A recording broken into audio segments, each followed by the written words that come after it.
দেখতে পাচ্ছেন কতটা মুচমুচে হয়েছে। এটা কিন্তু স্ন্যাক্স হিসাবে যেমন খেতে পারবেন, তেমন কিন্তু ডাল ভাতের সাথে দারুণ জমে যাবে।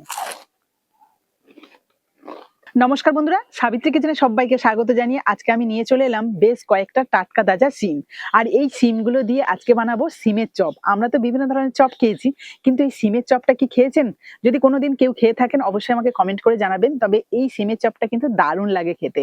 আর আমি কিন্তু এখানে একটু কচি সিম নিয়েছি, তবে বেশ বড় বড় লম্বা সাইজের। আর এতে করে কিন্তু চপগুলো বেশ বড় বড়ই হবে। আপনারা শুরু থেকে শেষ অবধি ভিডিওটা দেখবেন, আশা করি ভালো লাগবে। আর ভালো যদি লাগে তাহলে প্লিজ একটা লাইক করে বন্ধুদের সাথে শেয়ার করবেন।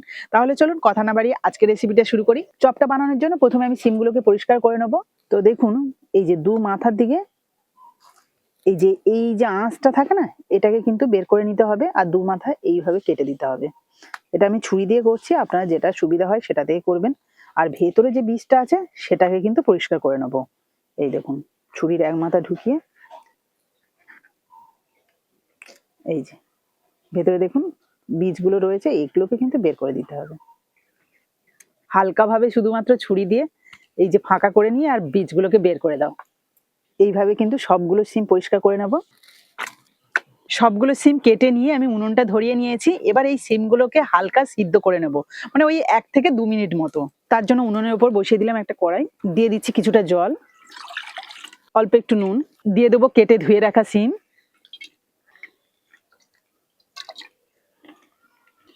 2 মিনিট হয়ে গেছে আর হালকা কিন্তু সিমগুলো সিদ্ধও হয়েছে। এবার আমি এগুলোকে জল থেকে তুলে নিচ্ছি।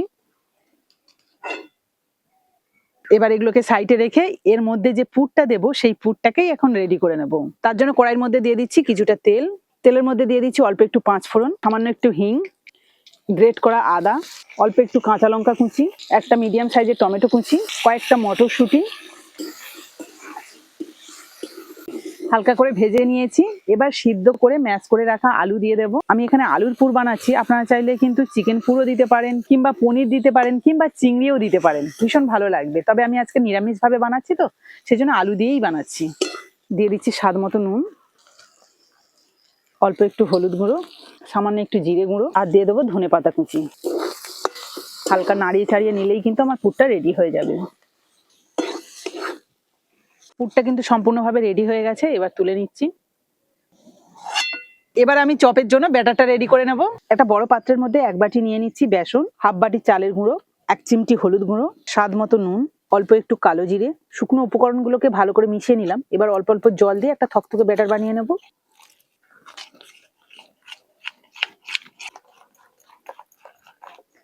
একটুখানি ফেটিয়ে নিলাম। আর থিকনেসটা দেখুন, আমি এরকমই রাখলাম। তো চলুন, ওদিকে পুরটা ঠান্ডা হয়ে গেছে, এবার সিমের মধ্যে পুরটা ভরে নিই। এই দেখুন, সিমটার মধ্যে কি সুন্দরভাবে পুরটা ভরে নিলাম। কড়াইতে তেল গরম করতে দিয়ে দিয়েছি, ভালোভাবে কিন্তু তেলটাও গরম হয়ে গেছে। এবারে ব্যাটারের মধ্যে একটা সিম দিলাম, ব্যাটারটা গায়ে মেখে তেলের মধ্যে ছেড়ে দিচ্ছি। প্রথম 3টে চপ দেখুন কি সুন্দরভাবে তেলের উপর ফুলে উঠেছে। এবার এগুলোকে উল্টে দেবো।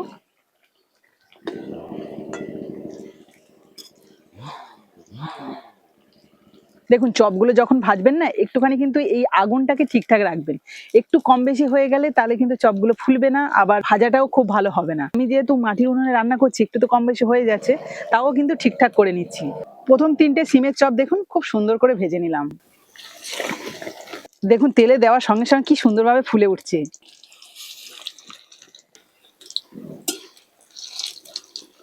দ্বিতীয়বারের সিমের চপগুলোও বেশ সুন্দর করে ভেজে নিয়েছি, এবার তুলে নেব।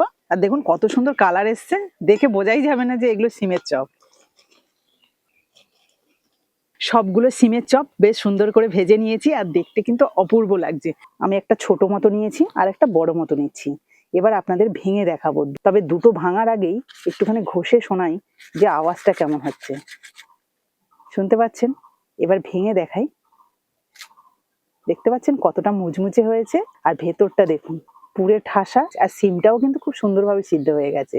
এটা কিন্তু স্ন্যাক্স হিসাবে যেমন খেতে পারবেন, তেমন কিন্তু ডাল ভাতের সাথে দারুণ জমে যাবে। আমি একটা সিমের চপ নিয়ে নিয়েছি, এবার খেয়ে আপনাদের বলি।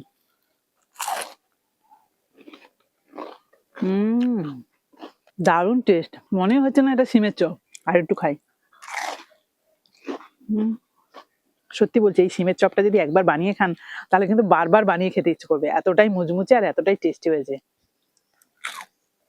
হুম, দারুণ লাগছে। তো বন্ধুরা, আজকের এই সিমের চপটা আপনাদের কেমন লাগলো অবশ্যই কিন্তু কমেন্টে জানাবেন, আর ভালো লাগলে প্লিজ একটা লাইক করে বন্ধুদের সাথে শেয়ার করবেন। তো আজকের মতো টাটা, পরের দিন আবার আসবো একটা নতুন ভিডিও নিয়ে। ততক্ষণে ভালো থাকবেন, সুস্থ থাকবেন।